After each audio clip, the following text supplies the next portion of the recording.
जैसे ही मृत्यु होती है, प्राण स्थूल शरीर को त्याग कर सूक्ष्म शरीर में प्रवेश करता है। उसी क्षण यमदूत आत्मा को चारों ओर से घेर लेते हैं और यमलोक की ओर ले जाने की तैयारी करते हैं। आत्मा की अवस्था उसके कर्मों पर निर्भर होती है। कोई भय में कांपता है, कोई शांति में मुस्कुराता है और कोई मोह में भटकता है। इस बदलते क्षण में जब धरती का सब संबंध पीछे छूट जाता है, आत्मा अचानक खिंचाव महसूस करती है और यमदूत उसे ऊपर की ओर खींच ले जाते हैं, एक अज्ञात मार्ग पर जहां पहली बार परलोक का भयावह दृश्य प्रकट होता है। यमदूत आत्मा को धरती से ऊपर खींचकर एक कठिन मार्ग पर ले जाते हैं। यह मार्ग कांटेदार झाड़ियों, गर्म हवाओं और सूखे जंगलों से भरा होता है।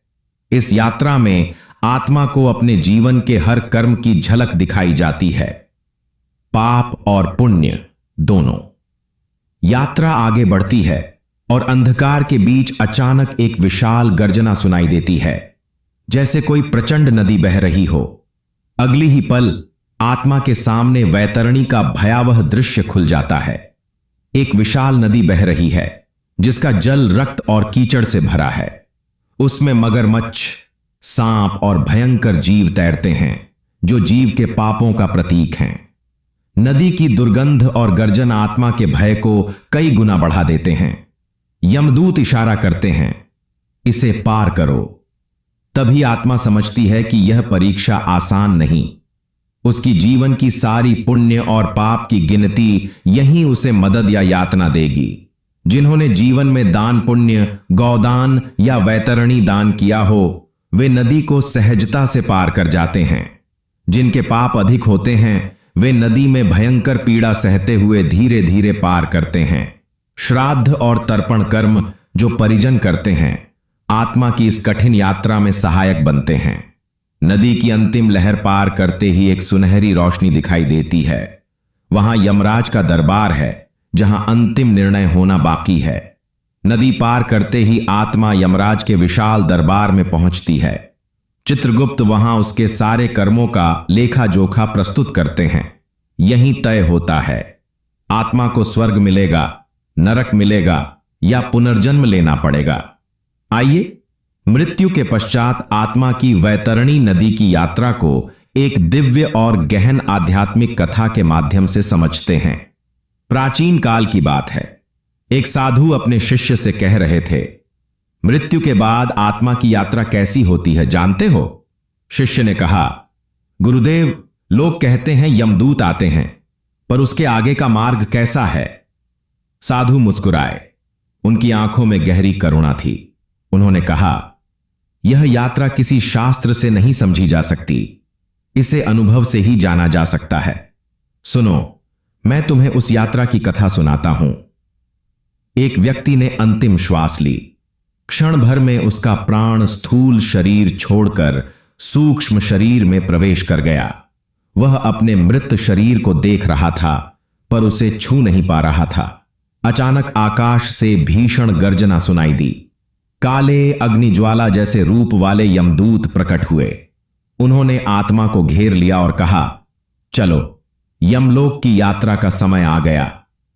आत्मा कांप उठी, भय और मोह दोनों में। यमदूत आत्मा को उठा ले गए।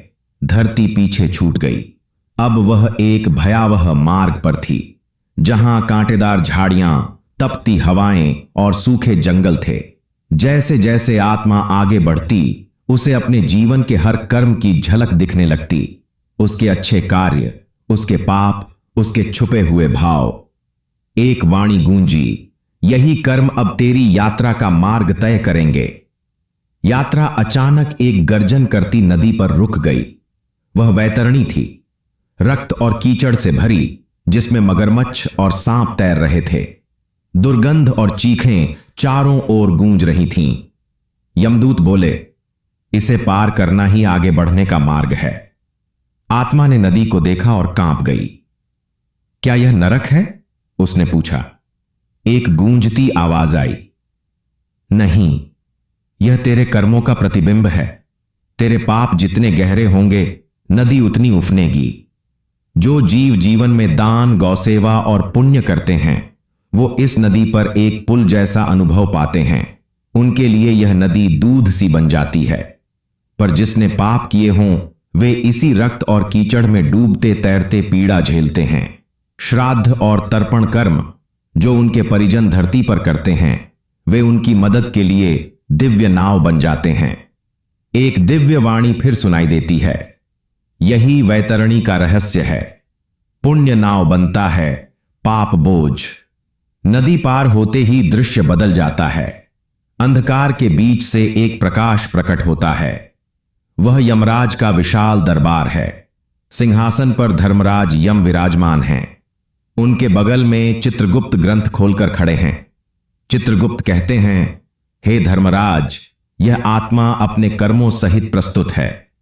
यमराज गंभीर स्वर में कहते हैं, अब इसका निर्णय होगा, स्वर्ग, नरक या पुनर्जन्म। साधु ने शिष्य की आंखों में देखा और कहा, यही है मृत्यु के बाद वैतरणी नदी की यात्रा। जीवन का हर कर्म इस मार्ग पर साथ चलता है। इसलिए पुण्य का संचय करो, क्योंकि वही तुम्हें उस पार ले जाएगा। शिष्य की आंखें नम थीं। उसने प्रणाम किया और मन ही मन संकल्प लिया, अब से मैं जीवन को सार्थक बनाऊंगा। किंतु ज्ञान की यह लीला यहीं समाप्त नहीं होती। अगला भाग और भी गूढ़ और भी दिव्य कथा से परिपूर्ण होगा। जब तक वह प्रकट हो, इस आध्यात्मिक यात्रा से जुड़े रहने के लिए चैनल को सब्सक्राइब अवश्य करें, क्योंकि अगली कथा आपके अंतर्मन को छू जाएगी।